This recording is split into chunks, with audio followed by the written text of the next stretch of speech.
Cek. Assalamualaikum warahmatullahi wabarakatuh. Bismillahirrahmanirrahim. Alhamdulillah. Allazi ja'ala as-siyama jannatan wa hasina wa anzal kitaba nuran mubina. Allahumma salli wa sallim wa barik ala sayyidina wa habibina maulana Muhammad wa ala alihi wa ashabihi salatan wa salaman taziduhum tafdilan wa tasrifa. Rabbi zidna ilma warzuqna fahma wa zina bi akhlaqi habibina Muhammadin sallallahu alaihi wasallam. Sebelum saya mulai, saya ingatkan kepada mahasiswa yang ada di belakang supaya jangan baring-baring. Kalau mau baring, ada tempat teras di luar.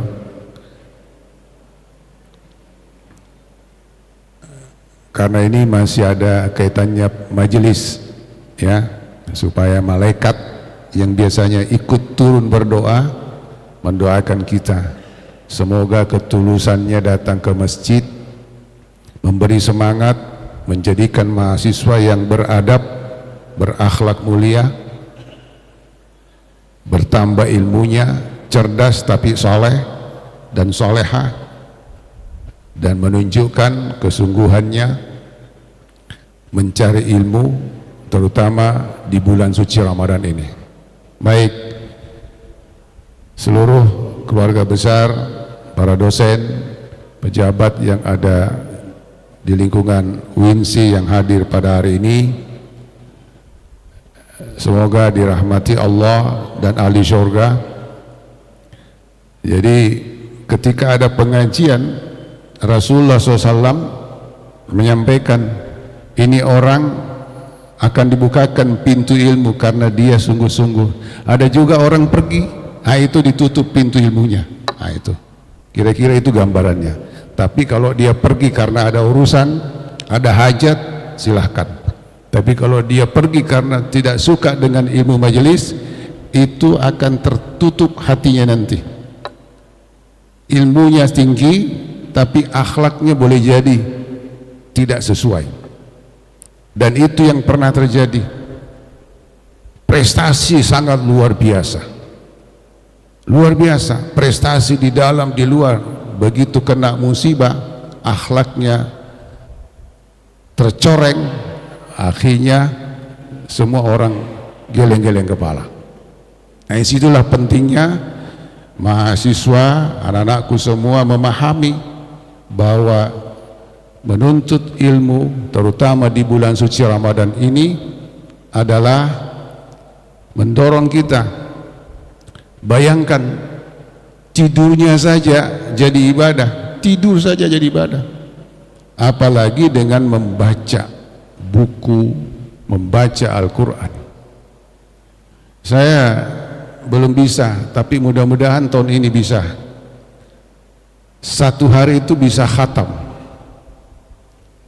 Karena kenapa?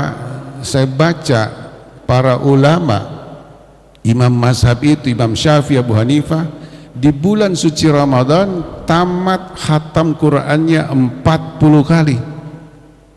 Jadi 30 hari, kalau cukup 30 hari berarti lebih dari satu kali dalam satu hari itu.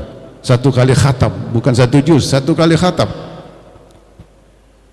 Saya ketika ada waktu libur saya coba. Ternyata dari satu hari itu bisa baca 5 juz, habis itu meningkat sampai 10 juz satu hari. Terkejar, jadi 3 hari bisa khatam.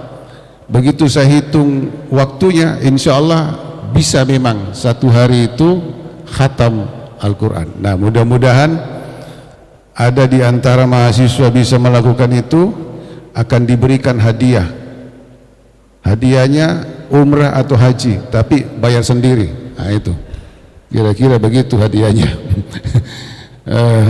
Yang jelas pahalanya sangat luar biasa. Bukan 10 kali dalam satu huruf, tapi boleh jadi ratusan. Itu dia. Jadi anak-anakku sekalian yang saya hormati, jamaah masjid Sultan Sulaiman rahimakumullah. Coba Rasulullah sallallahu alaihi wasallam memberikan wasiat kepada Abu Hurairah ini untuk menyemangati 10 pertama di bulan suci Ramadan. Kata Abu Hurairah, "Ausani khalili bisalasin." Ya. Sahabatku dipanggil sebagai Khalil Rasulullah, teman akrabku, orang dekatku. Rasulullah memberi wasiat kepada saya. Ada 3. An asuma bisalasati ayyam min kulli syahr, supaya puasa 3 hari dalam 1 bulan. Insya Allah semua yang hadir di sini puasanya bulan ini lebih dari 3 hari. Karena bulan suci Ramadan kita puasa, dapat itu. Yang kedua, rakaat duha, 2 rakaat salat duha. Ya, mungkin sekitar waktunya jam 7 pagi sampai sebelum duhur. Itu bisa dilakukan. Yang ketiga, an utira qabla an anam, berwitir sebelum aku tidur. Itu wasiat Rasulullah, dan Rasulullah tidak pernah meninggalkan itu. Saya kira dengan adanya bulan suci Ramadan ini, kita sholat berjamaah di sini, harapan kita insya Allah selesai Ramadan, mudah-mudahan kaki ini jadi ringan untuk selalu datang ke masjid sholat berjamaah. Saya setiap melangkah ke masjid, doa saya selalu begitu, ringankan kaki saya ya Allah. Datang ke masjid, jangan cuma datang berkumpul di tempat warung-warung kopi atau kafe atau di mana, tapi ringankan datang ke masjid. Bukakan pintu hati kami ya Allah. Dan satu lagi tambahan doa saya, ya Allah jadikan kaki ini bisa melangkah ke tanah suci Makkah, Madinah.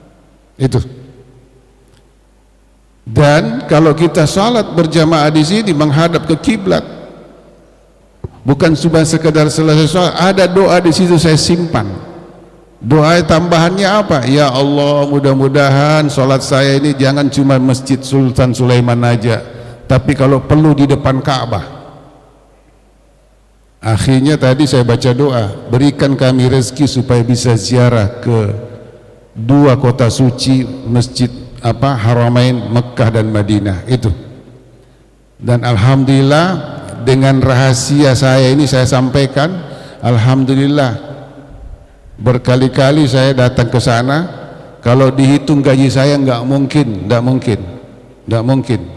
saya lunasi, tapi datang karena membimbing orang dan seterusnya, mengantar orang dan seterusnya.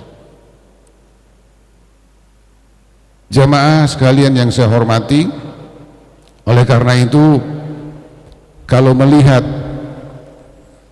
nikmat Allah di bulan suci Ramadan ini, alhamdulillah. Kata Rasulullah, siangnya berpuasa, malamnya sholat sunat.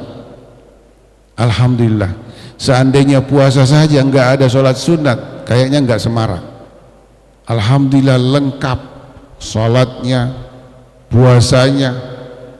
Bahkan dengan 2 cara itu, mudah-mudahan terus memberikan semangat kepada kita, istiqamah kepada kita, sesuai dengan petunjuknya Rasulullah. Ketika ada orang muslim mu'allaf baru masuk Islam, dia melihat aturan-aturan Islam, ya tanda kutip banyak betul aturannya, mana sholatnya, mana puasanya, mana zakatnya, mana hajinya, mana, pokoknya banyak betul aturannya. Akhirnya merasa berat untuk melakukan itu, menghadap kepada Rasulullah, ya Rasulullah berikan saya wasiat, tidak perlu lagi saya tanyakan kepada orang lain, supaya memudahkan saya mengikuti aturan-aturan Islam ini, syariat Islam ini. Berikan saya wasiat yang singkat. Rasul cuma mengatakan, Qul amantu billahi tsumma astakhib. Katakan, saya percaya kepada Allah, kemudian istiqamah. Artinya apa? Kul di sini ucapkan, dari lubuk hati yang dalam, aku percaya kepada Allah, aku percaya kepada Nabi Muhammad.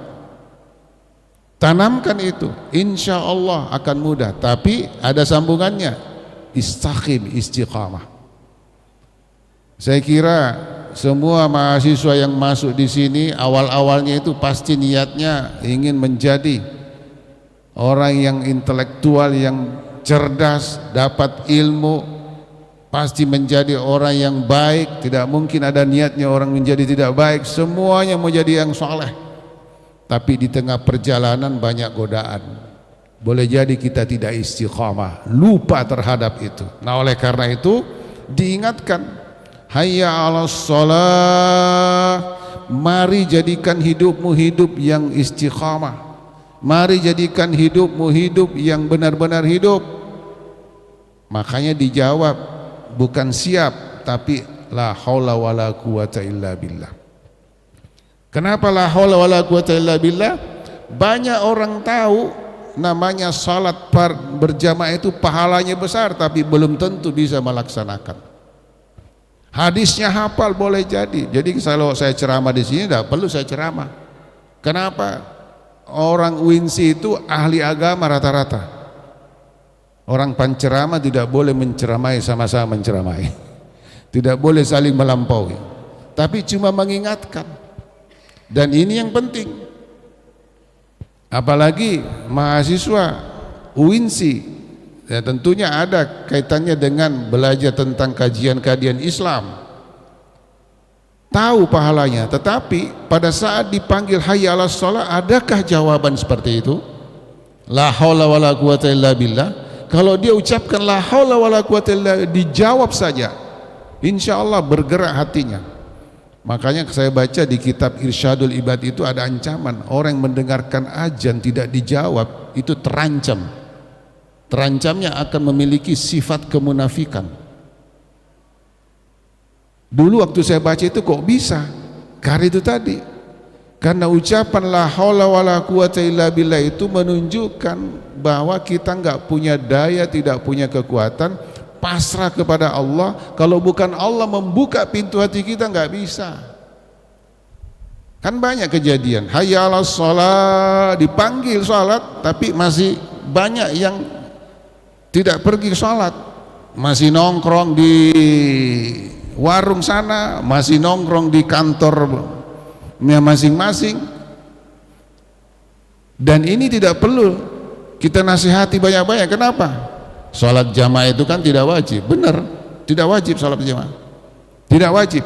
Tapi coba lihat orang yang sholat berjamaah di Mekah, siapa yang berani melarang mereka? Jangankan melarang, terlambat datang busnya yang menjemput dimarahi sopir. 4 kilo mereka kejar masjid itu.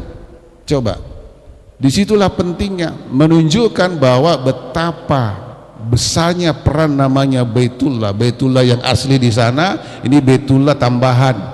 Kata Allah, itu rumahku, hormati rumahku itu, datangi rumahku itu, jawab hayya 'alas shalah, jawab la haula wala quwata illa billah. Insya Allah itu yang dimaksud. Kul amantu, katakan aku percaya. Insya Allah itu yang membuka hati kita. Kalau enggak dikatakan dengan dari lubuk hati, enggak terbuka. Hayya 'alas shalah, oh sudah masuk waktu duhur, waktunya makan. Oh enggak terbuka hatinya, yang terbuka mulutnya.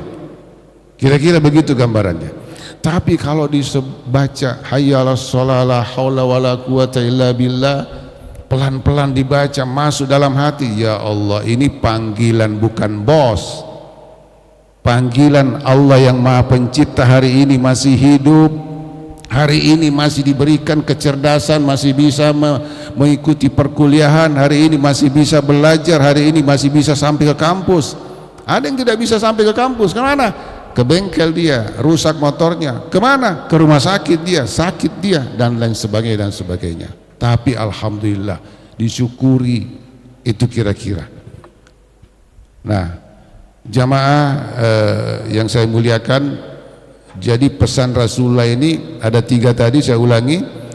puasa 3 hari setiap bulan, insya Allah terserah mau puasa 13, 14, 15 atau Senin Kamis. Kemudian sholat 2 rakaat, kemudian sholat witir. Nah, sholat witir ini masalahnya di mana? Orang yang mengambil 8 rakaat banyak yang tidak sholat witir, langsung pulang. Kecuali kalau masjid itu ambil 8 rakaat pasti ada witirnya. Tapi kalau masjid itu 20 rakaat, yang mengambil 8 rakaat jarang sholat witir. Oleh karena itu Rasulullah walaupun musafir tidak pernah sholat witir. Terakhir saya mau ceritakan, tahun 1982 saya mendengarkan kiai saya di pesantren Darud Da'wah Irsyad, Ande Guru Kiai Abdurrahman Ambodale, membicarakan tentang fadilah witir. Malam Jumat waktu itu saya pulang ke rumah tidak sholat witir. Malamnya itu saya mimpi langsung dibawa ke keranda mayat, saya sudah mati. Dan di situ saya lihat pahala besarnya sholat witir, dan saya sangat menyesal. Saya teriak-teriak memohon kepada Allah, kembalikan saya di dunia walaupun 1 menit, agar supaya saya bisa melaksanakan sholat witir satu rakaat, tidak apa-apa. Habis itu saya bangun. Sejak itu saya tidak pernah meninggalkan sholat witir.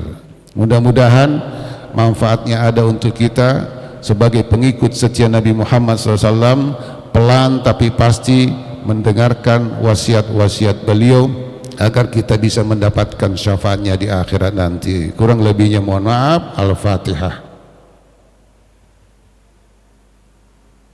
Iyyaka na'budu wa iyyaka nasta'in. Amin ya rabbal alamin. Hamdan yuafi kafi mazid. Allahumma shalli ala sayyidina maulana Muhammad.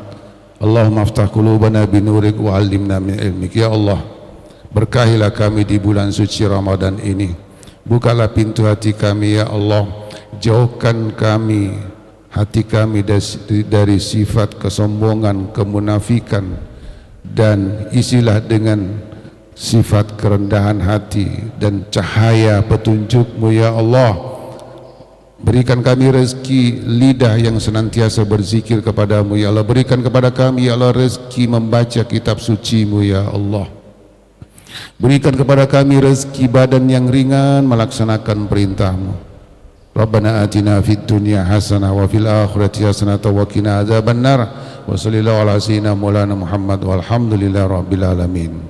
Billahi taufiq was sa'ada. Wassalamualaikum warahmatullahi wabarakatuh.